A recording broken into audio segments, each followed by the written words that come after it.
हाँ चलो, अब हम लोग क्षेत्रीय राजवंश पढ़ रहे थे। तो क्षेत्रीय राजवंश में हम आज पढ़ेंगे, कल क्या पढ़े थे? शुंग वंश, पुष्यमित्र शुंग के बारे में पढ़े थे, ठीक है ना। अब ध्यान से देखिए, आज जो आपका पढ़ना है टॉपिक है वो बहुत ही ज़्यादा इम्पोर्टेंट है, ठीक है ना। वहाँ से प्रश्न बनते हैं। तो आज जो है हम सातवाहन वंश पढ़ेंगे। क्या पढ़ेंगे? सातवाहन वंश बोलो या फिर सातवाहन राजवंश बोलो, ठीक है ना। सातवाहन राजवंश। अब यहाँ से देखो प्रश्न बहुत सारे बनते हैं। इसका टाइम पीरियड क्या है? तो लगभग कहा जाता है 30 BC से लेकर और 250 ईस्वी तक का जो कालखंड है वो माना जाता है सातवाहनों का कालखंड है, ठीक है। दुख सुख बाद में दुख सुख बात कर लीजिएगा कि हो गया आप लोगों का भी कि हाँ हमारा भी ऐसे होगा। इमेजिन मत करो। बाबू थोड़ा सा और सटा दो उसको अच्छे से, बस बैठ जाओ, धन्यवाद। अब देखो सातवाहन राजवंश से क्या हमारे प्रश्न बनते हैं। ये जो सातवाहन राजवंश है ना, कहा जाता है कि यही क्षेत्रीय राजवंशों में एक ऐसा राजवंश है जो सर्वाधिक समय तक शासन करता है ना, या शासन करेगा। लगभग 300 वर्षों तक सातवाहनों ने शासन किया था। कितने वर्षों तक? 300। अगर आपसे पूछेगा प्रश्न कि हाँ ठीक है, 30 BC से लेकर 250 ईस्वी तक गया है, ये ईसा पूर्व से लेकर ईस्वी में चले गए हैं ना, इसलिए ऐसा है, ठीक है। अब सुनिए, तो अगर आपसे पूछेगा क्वेश्चन कि क्षेत्रीय राजवंशों में वह कौन सा वंश है जो सर्वाधिक समय तक शासन किया, तो आप क्या बताओगे? क्यों? क्योंकि इन्होंने लगभग 300 वर्षों तक क्या किया था? शासन किया था। तो ये पॉइंट आपको याद रखना पड़ेगा कि क्षेत्रीय राजवंशों में, कहाँ पे? क्षेत्रीय राजवंशों में सर्वाधिक समय तक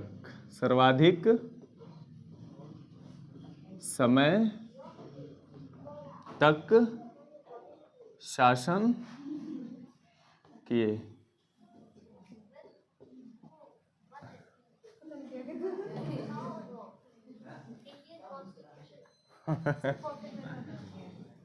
क्या हो गया है? उसको चुप कराओ। हम सोच रहे हैं बच्चा कहाँ से आ गया।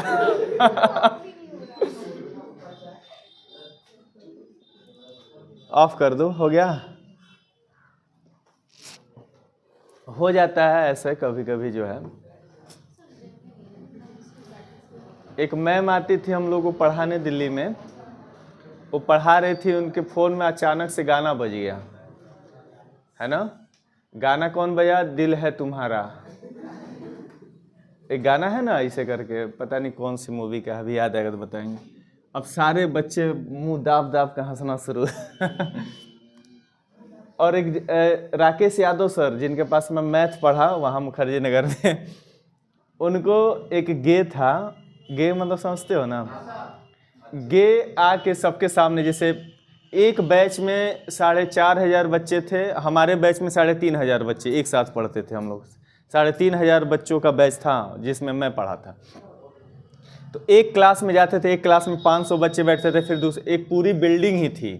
तो एक क्लास में जाते थे, बाकी क्लासों में प्रोजेक्टर से उनका जो है, केवल जैसे टीवी होता है ना, सिनेमा हॉल में जाते हो देखते हो, वैसे ही प्रोजेक्टर पे उनका चलता था। एक क्लास में वो प्रत्यक्ष रूप से पढ़ाते थे। तो हम लोग बैठे थे, तो एक गे था, कहा कि सर मैं कैमरे के सामने आना चाहता हूँ, कुछ आपको देना चाहता हूँ। तो सर बोले ठीक है, स्टूडेंट है मेरा। वो नहीं जानते थे गे है, ठीक है। तो जब उठा देने के लिए तो कुछ बता दिया कि हाँ ये गे है। तो गया और सर को गुलाब लेकर आया था, है ना। गुलाब देकर और सर को प्रपोज मार दे रहा है, प्रपोज कर दे रहा है। अब सब कैमरे के सामने हम लोग सब देख रहे हैं, सारे हॉल में दिखाई दे रहा है। अब सर कह रहे हैं यार तुमको मैं ही मिला हूं। बच्चे कम से कम पढ़ाई नहीं हुआ उस दिन, आधे घंटे तक हो हल्ला किए सब, है ना। तो सर कहे कि कोई किसी और को ढूंढ लो यार, मैं ही मिला हूं तुमको। गे था वो, और सर इतना मतलब बहुत, एक निधि मैम कह रहे हैं, क्या नाम था उनका अभी बता रहा हूँ। क्षेत्रीय राजवंशों में सर्वाधिक समय तक, कितने समय तक बाबू? लगभग 300 वर्षों तक, है ना। ये लगभग जरूर लिख देना आगे, लगभग 300 वर्षों तक शासन किए, ये भी याद रखिएगा। क्लियर है? अब सुनिए, कहानी बताने लगूंगा तो ज़्यादा टाइम लग जाएगा, बहुत सारी कहानियाँ हैं। अब आप आइए टॉपिक पे, चलिए।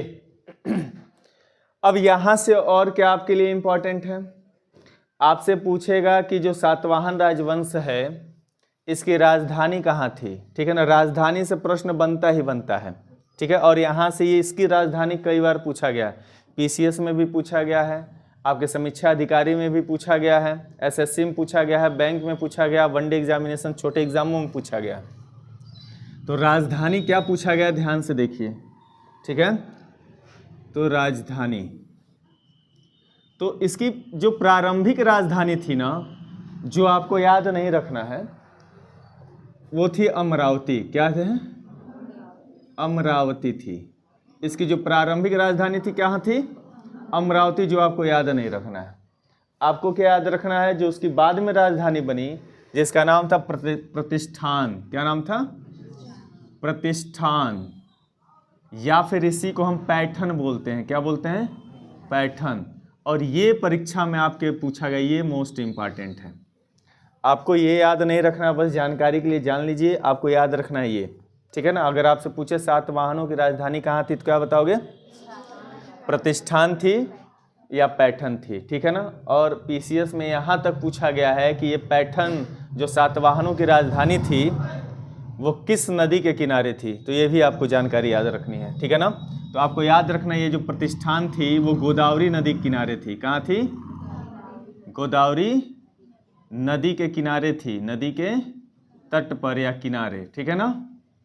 और गोदावरी नदी के किनारे तो थी, और ये थी कहाँ? तो औरंगाबाद में थी। कहाँ पे थी? औरंगाबाद। ये औरंगाबाद कहाँ है बाबू? महाराष्ट्र। इतनी जानकारी आपको याद रखनी पड़ेगी इस राजधानी को लेकर, ठीक है। कोई दिक्कत?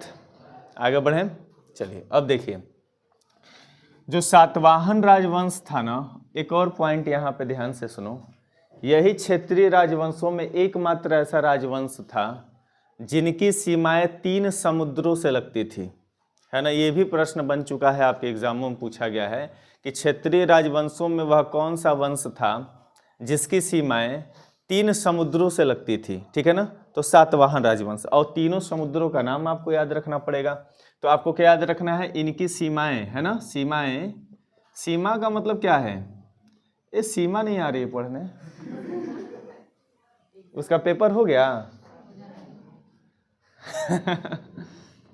तो हंसो मत यार, याद आ जाता है, क्योंकि मेरे दिमाग में इधर उधर हमेशा कुछ न कुछ जानकारी घूमता रहता है, ठीक है।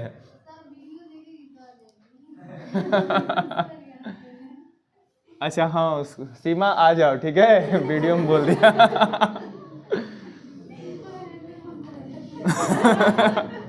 क्या बोल रही है? गाना गा के बुलाना पड़ेगा। सातवाहन राजवंश, ध्यान सुनिए। अब इनकी जो सीमाएं है, सीमाओं का मतलब है इनकी राज्य की जो सीमा की बात हो रही है, राज्य की सीमा की बात हो रही है, ठीक है ना, किसी और सीमा की बात नहीं हो रही है। तो इनकी जो राज्य की सीमाएं थी वो 3 समुद्रों से लगती थी। कितनी समुद्रों से? 3 समुद्रों से लगती थी। और वो 3 समुद्र जो थे कौन कौन थे, तो ध्यान से सुनिएगा। 3 समुद्र कौन कौन था? तो एक था आपका, ध्यान से देखिए, उधर मैप दिखाई दे रहा है, तो मैप में देखो, उधर पश्चिम में देखो अरब सागर है नीचे की तरफ, तो एक सीमा वो था अरब सागर। क्या था? अरब सागर। और जो दूसरी सीमा थी वो नीचे देखो कौन सा सागर है?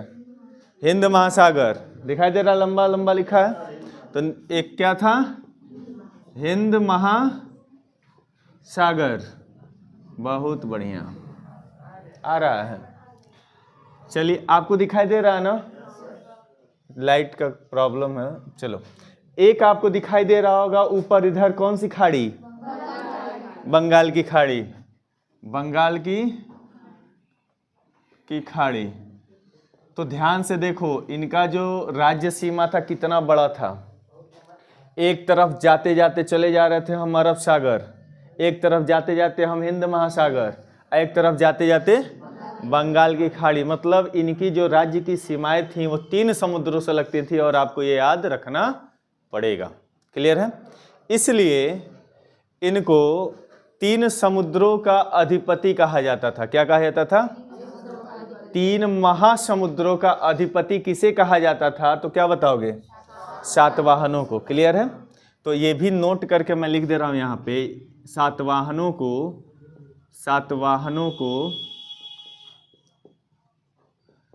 3 महासमुद्रों का अधिपति, कौन पति? अधिपति कहा जाता था। कहा जाता था। क्लियर है? यहां से ये पूछ सकता है, अगर पूछेगा तो क्वेश्चन बन सकता है। एक और प्रश्न बन सकता है आपसे पूछा जा सकता है कि सातवाहनों का जो राजभाषा था वो कौन सी भाषा थी, है ना? या राजकीय भाषा क्या थी? तो क्या थी, कोई बताएगा? कोई पढ़ा है? हिस्ट्री वाला कोई है इसमें? ग्रेजुएशन किया है हिस्ट्री से? पीजी वाला कोई? हाँ, हिस्टोरियन तो बैठे हैं 2-2। पढ़े हो? इनकी राजकीय भाषा याद आ रही है कुछ? ओहो, प्राकृत थी। क्या थी इनकी राजकीय? सॉरी, यहाँ लिख दे रहा हूँ, राजकीय भाषा क्या थी बाबू? प्राकृत थी। क्या थी? प्राकृत थी। घबराइए नहीं, ये प्राकृत क्या होता है मैं जब हिंदी पढ़ाऊंगा तो आपको बताऊंगा। पहले संस्कृत था, संस्कृत से प्राकृत बना, प्राकृत से पाली बनेगा, पाली से अवहट बनेगा। ऐसा अपभ्रंश, अपभ्रंश में ही अवहट और शेर ये सब है, उसी को एक साथ अपभ्रंश कहते हैं। उस अपभ्रंश से आपका हिंदी का विकास हो जाएगा। ठीक है ना? वीरेंद्र, इधर ध्यान दो बाबू। वीरेंद्र तुम्हारे आगे जो बैठा है गधा कहीं का, सुनो, आप सुनो, सब वीडियो में आ रहा है। गधा भी बोल दिया हूं तुम लोगों को, अब ध्यान से सुनो। तो अब देखो, ये प्राकृत भाषा है। क्लियर है? कोई दिक्कत यहां तक नहीं? अब सुनो, यहां से इतनी जानकारी पूछी जा सकती है। अब इसके साथ साथ कुछ और जानकारी के रूप में हम देखते हैं कि जो सातवाहन है, शब्द है सातवाहन। क्या है? सातवाहन। हो सकता है कि आपके आने वाले आगामी एग्जामों में, परीक्षाओं में पूछा जाए कि सातवाहन का अर्थ क्या होता है ना? तो सातवाहन का अर्थ होता है सिंह हो वाहन जिसका, या सिंह है वाहन जिसका, उसी को हम सातवाहन बोलते हैं। क्या बोलते हैं? सिंह है वाहन जिसका, उसी को हम क्या बोलते हैं? सातवाहन। सिंह का मतलब होता है शेर, शेर जिसका वाहन है वही हमारा सातवाहन है। ठीक है ना? अब सुनिए,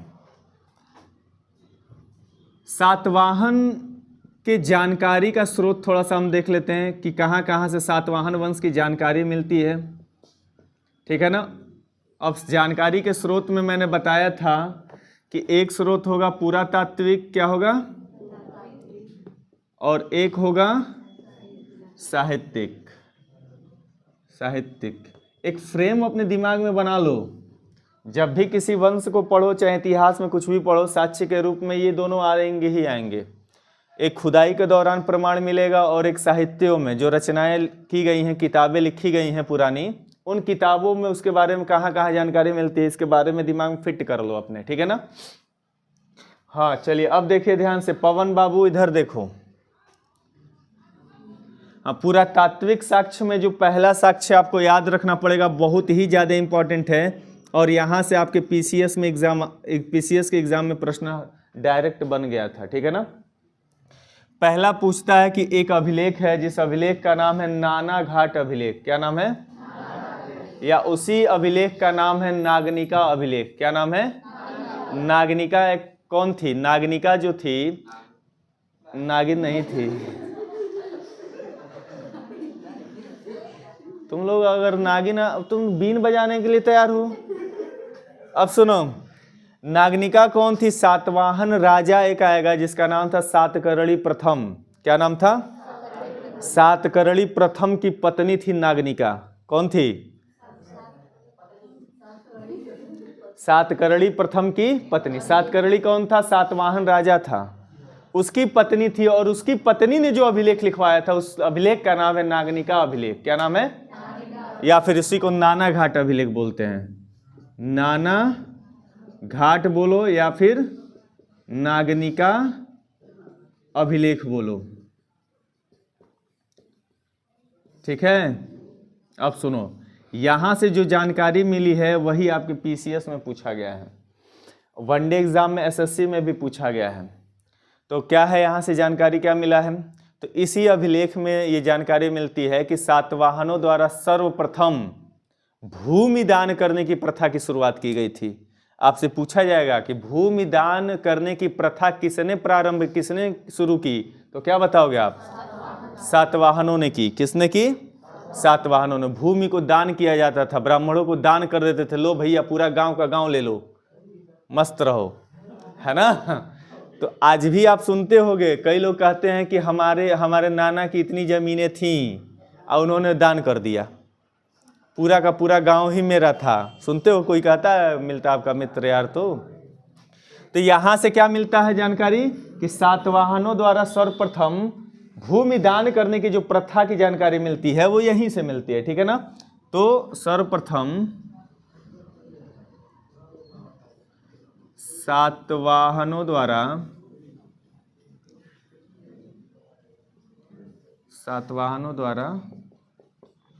भूमि दान करने की प्रथा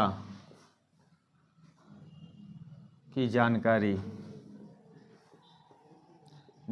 यहां से मिलती है। क्लियर है।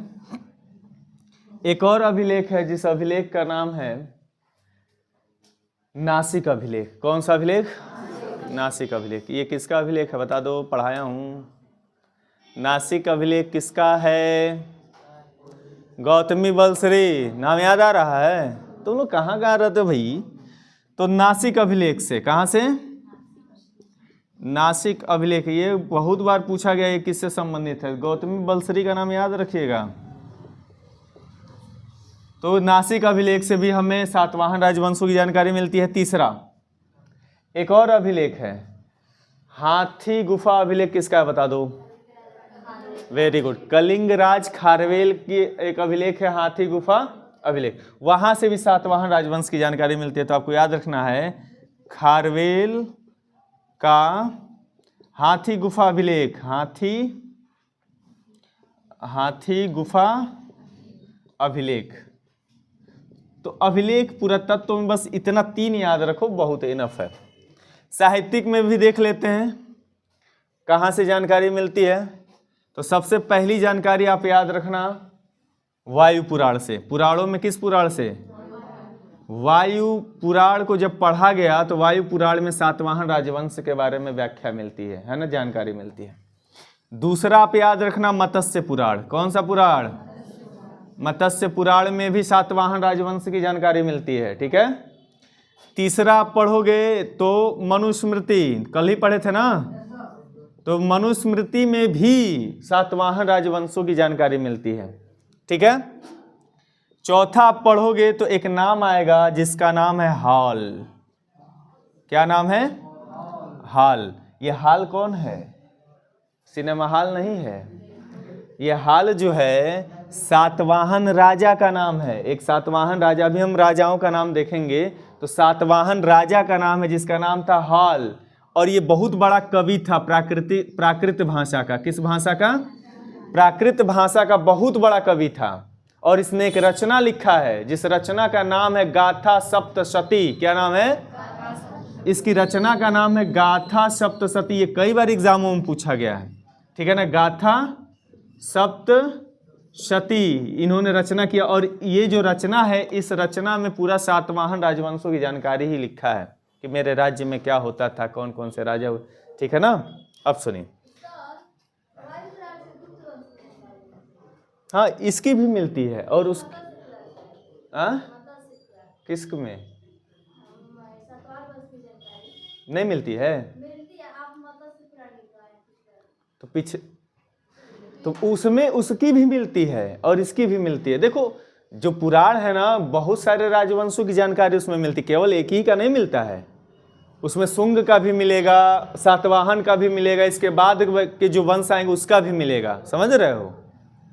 अब आ जाओ, सुनो, इन्हीं हाल भाई साहब जो थे ना, जो राजा थे सातवाहन, इन्हीं के दरबार में 2 लोग रहते थे। कितने लोग रहते थे? 2 लोग। एक का नाम था सर्ववर्मन। क्या नाम था? सर्ववर्मन। और एक का नाम था गुणाढ़। क्या नाम था? गुणाढ़, ठीक है ना।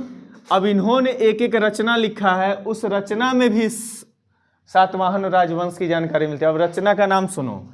सर्ववर्मन ने जो लिखा उस रचना का नाम है कांत्रत। क्या नाम है? कांत्रत। और जो गुढ़ाढ़ ने लिखा है उसका नाम है बृहत कथा। क्या नाम है? बृहत कथा। और यहां से भी हमें सातवाहन राजवंश की जानकारी मिलती है। क्लियर है? इतना लिख लीजिए, फिर हम आते हैं सातवाहन राजाओं पे। चलो बताओ जल्दी से, मिटा दूं ना? चलो, सातवाहन राजाओं ने कितने वर्षों तक शासन किया? कितना? इसकी राजधानी, प्रारंभिक राजधानी कौन सी थी? और उसके बाद प्रतिष्ठान या पैठण कहाँ था? सातवाहन का मतलब बता दो, सातवाहन का अर्थ।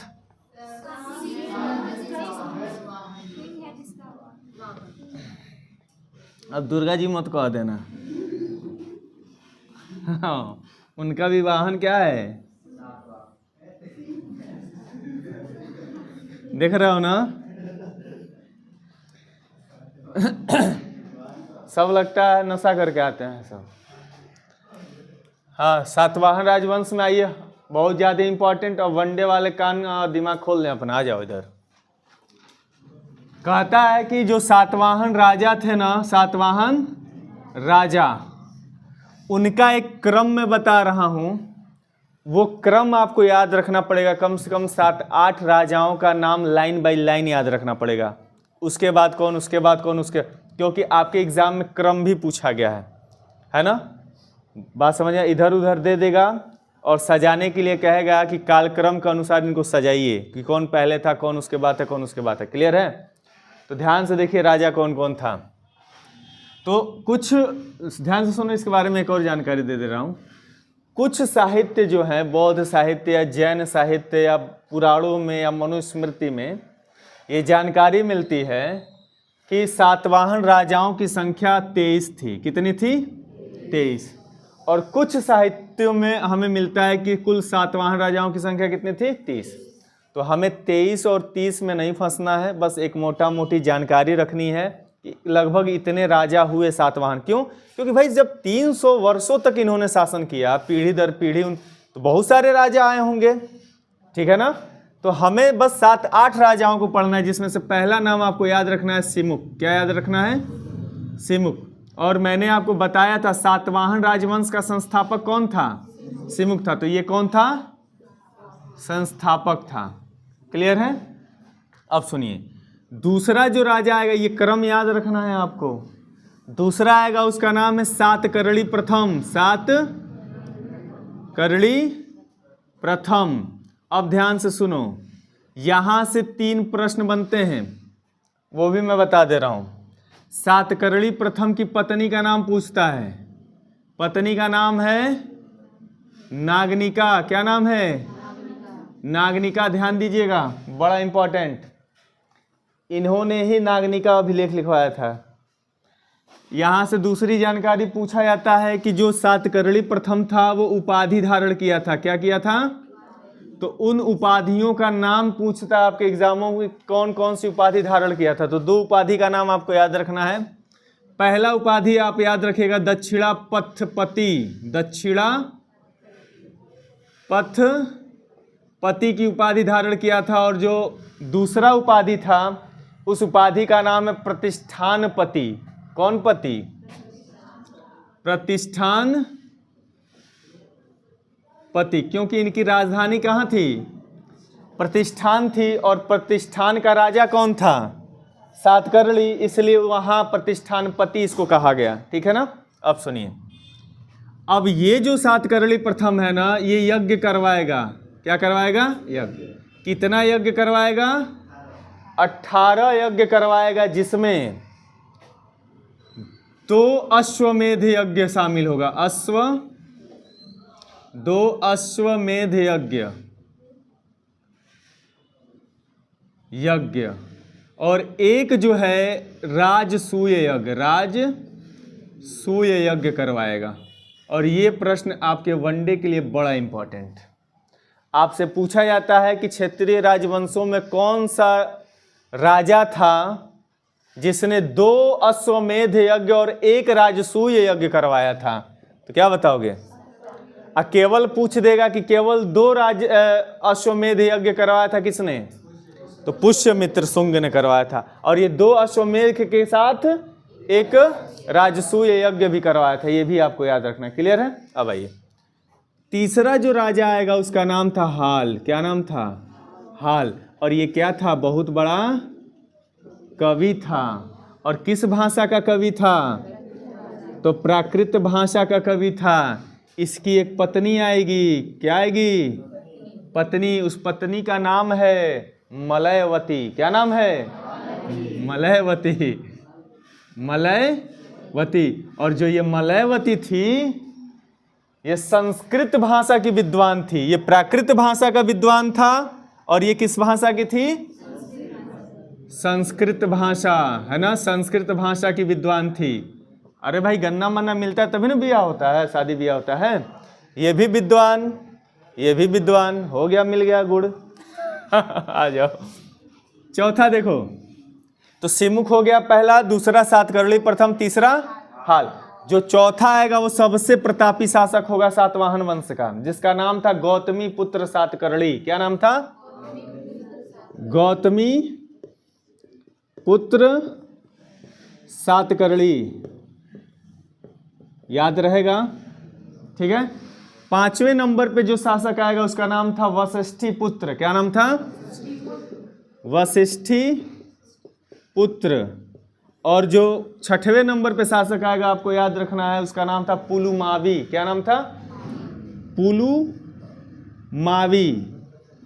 और जो 7वें नंबर पे जो शासक आएगा उसका नाम था क्या? यज्ञश्री सातकर्णी। क्या नाम था? यज्ञश्री सातकर्णी। और एक बस लास्ट याद रखो, आपसे अगर पूछ दे कि सातवाहन राजवंश का अंतिम शासक कौन था, क्या पूछ दे? अंतिम शासक कौन था, तो आप याद रखिएगा ये था पुलुमावी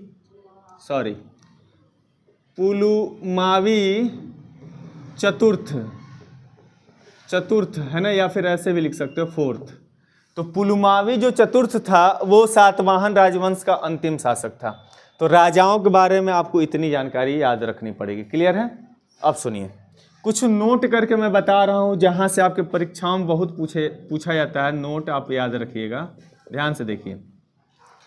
एक जानकारी यहां से आप याद रखना कि सातवाहन राजवंश एक ऐसा राजवंश है जिसका पूरा इतिहास अभिलेखों के आधार पर लिखा गया है। किसके आधार पर लिखा गया? और ये प्रश्न आपके एग्जामों में कई बार पूछा गया है कि किस राजवंश का पूरा इतिहास अभिलेखों के आधार पर लिखा गया। तो क्या बताओगे? तो ये भी पॉइंट याद रखिएगा, लिख लीजिएगा कहीं पे, ठीक है ना, मैं लिखवा दूंगा। अब इसमें याद रखिएगा पहला पॉइंट कि जो सातवाहन राजा थे ना, तो सातवाहन राजाओं का नाम उनकी माताओं के नाम पर रखने की प्रथा थी। ठीक है ना। देखो, सबके नाम में सातकर्णी और जो है गौतमी पुत्र, तो गौतमी माता का नाम है। वशिष्ठी पुत्र, वशिष्ठी माता का नाम है। पुलुमावी, इस सब में जो है एक आप देख रहे हो माता का नाम जुड़ा हुआ है लगभग।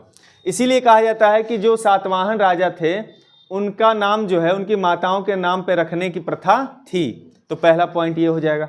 तो नोट में मैं बोल दे रहा हूँ, फिर समझा दे रहा हूँ, फिर बोल के लिखवा दूंगा। दूसरा पॉइंट आपको क्या याद रखना है कि सातवाहन राजाओं को ही दक्षिणापथपति कहा जाता था, अभी आपने देखा है ना। तीसरा पॉइंट आपको याद रखना है कि सातवाहन जो थे वो उत्तर भारत और दक्षिण भारत के बीच के में सेतु का काम किए थे। और ये पीसीएस में पूछ दिया था कि वह कौन सा राजवंश था जो उत्तर भारत और दक्षिण भारत के बीच में सेतु का काम किया था। तो कौन था राजवंश? सातवाहन राजवंश था। यहाँ पे सबसे ज्यादा इंपॉर्टेंट आ जाता है मुद्रा। क्या आता है? मुद्रा। कि सातवाहनों ने कौन सी मुद्राएं चलाई थी, किस धातु की बनी हुई मुद्राएं चलाई थी, बहुत ज्यादा इंपॉर्टेंट है। तो आपको याद रखना है, इन्होंने चांदी का मुद्रा चलाया था, तांबा का मुद्रा चलाया था, और सबसे ज्यादा इंपॉर्टेंट है शीशे का मुद्रा चलाया था। किसका? शीशे का मुद्रा चलाया था। ध्यान से सुनिएगा। और ये था सर्वाधिक मात्रा में, सर्वाधिक मात्रा में, ठीक है ना, सर्वाधिक मात्रा में। अगर आपसे पूछा जाए कि सातवाहनों ने सर्वाधिक मात्रा में किसकी मुद्राएं प्रचलित की थी, किसकी मुद्राएं चलाई थी, तो शीशे की मुद्राएं चलाई थी सर्वाधिक मात्रा में। यह भी पूछा गया कि सातवाहन राजाओं द्वारा जो मुद्राएं चलाई गई थी शीशे की, वो शीशा कहाँ से मंगवाया जाता था। तो ये पूछा गया पीसीएस में, तो याद रखिएगा रोम से मंगवाया जाता था। शीशा कहाँ से मंगवाया जाता था? रोम से मंगवाया जाता था, रोम से मंगवाया जाता था। क्लियर है? अब सुनिए, एक और मुद्रा आएगा जिसका नाम है प्रोटीन का मुद्रा। किसका मुद्रा? प्रोटीन का मुद्रा, है ना। ये बहुत ज्यादा अब बच्चे पढ़ते हैं प्रोटीन का मुद्रा। प्रोटीन नहीं पढ़ना है, क्या पढ़ना है? ये प्रोटीन है। प्रोटीन एक मिश्र धातु है। प्रोटीन क्या है? मिश्र धातु है, जो किससे किससे मिलकर बना है? ध्यान से सुनिएगा। ये मिलकर बना है लेड प्लस टीन प्लस कांसा। ये तीनों मिलाने पे जो बनता है उसी को हम क्या कहते हैं? प्रोटीन कहते हैं। और सातवाहनों ने प्रोटीन का मुद्रा चलाया था। क्लियर है? और ये प्रोटीन वाला प्रश्न कई बार आपके एसएससी वनडे एग्जामों में पूछा गया, बहुत बार पूछा है। ठीक है, तो मुद्रा में आपको ये याद रखना है। एक पॉइंट और याद रखो, देखो कौन सा पॉइंट है। आईएएस के एग्जाम में कैसे पूछा था, देखो कितना डीप जाके पूछा था। पूछा था कि गांव का जो प्रशासक है, गांव का जो प्रशासक है, प्रशासक, उसको क्या बोलते थे? तो गौलमिक बोलते थे। क्या बोलते थे? गौलमिक बोलते थे। अब यहां से देखो आईएएस में क्या पूछा था। इस गांव के प्रशासक जो गौलमिक था, इसके पास कितने घोड़े थे, कितने सैनिक थे, कितने रथ थे, कितने हाथी थे, ये आईएएस में पूछा था। तो आपको याद रखना पड़ेगा, इसके पास 9 रथ थे। कितने रथ थे? 9 रथ थे। 9 हाथी थे। कितने हाथी थे? 9 हाथी थे। 25 घोड़े थे, 25 घोड़े थे। और 45 पैदल सैनिक थे, पैदल सैनिक थे। और ये जो है आपका पूछ दिया था कहाँ पे? आईएएस के एग्जाम में पूछा था। बताओ ये स्टेटमेंट। इतना डीप जाके आपको तैयारी करनी पड़ेगी, तब यूपीएससी का एक क्वेश्चन आप सॉल्व कर पाओगे। ठीक है, तो और भी बहुत सारा है जानकारी, पहले इतना लिख लो भाई। यहीं पे मैं बता दे रहा हूँ, थोड़ा सा एक पॉइंट फिर मैं लिखवा दे रहा हूँ, बाद में तुम लोग लिखते रहना। देखो ध्यान से देखना, यहां से बहुत ज्यादा प्रश्न बनता है। आपसे पूछता है कि सातवाहनों का कोई स्थापत्य था कि नहीं, है ना। स्थापत्य की जानकारी मिलती है, मतलब उन्होंने क्या निर्माण करवाया था, निर्माण से संबंधित। तो 3 चीजों का नाम आप याद रखिएगा जो सातवाहन काल में ही उसका निर्माण हुआ था। पहला, ध्यान से सुनिएगा, पहला बड़ा इंपॉर्टेंट है। पहला है कार्ले का चैत्य। क्या है? जो महाराष्ट्र में है, उसका निर्माण किस काल में हुआ था? सातवाहन काल में। तो आपको याद रखना है कार्ले का चैत्य। ये कहाँ पे बाबू? महाराष्ट्र में है। अब ध्यान से सुनिए, आपने सुना होगा अजंता और एलोरा की गुफाएं, सुने हैं? आपसे पूछा जाता है कि अजंता एवं एलोरा की गुफाओं का निर्माण किसके काल में हुआ था? तो सातवाहन काल में हुआ था। ये भी कहाँ है? महाराष्ट्र में है। कहाँ पे है? महाराष्ट्र में। तो आप याद रखिएगा, अजंता एवं एलोरा, क्या बाबू? एलोरा की गुफाएं, इनका निर्माण हुआ था। ये कहाँ पे है? महाराष्ट्र। और जो तीसरा आपको याद रखना है, यहीं पे तीसरा मैं यहां लिख रहा हूं, ठीक है? ध्यान से देखिए, तीसरा था अमरावती कला का विकास। क्या था? अमरावती कला का विकास। तो आपसे पूछा जाता है कि अमरावती कला का विकास किस शासन के, किस वंश के काल में हुआ था, किन राजाओं के काल में हुआ था? तो सातवाहन, ठीक है ना?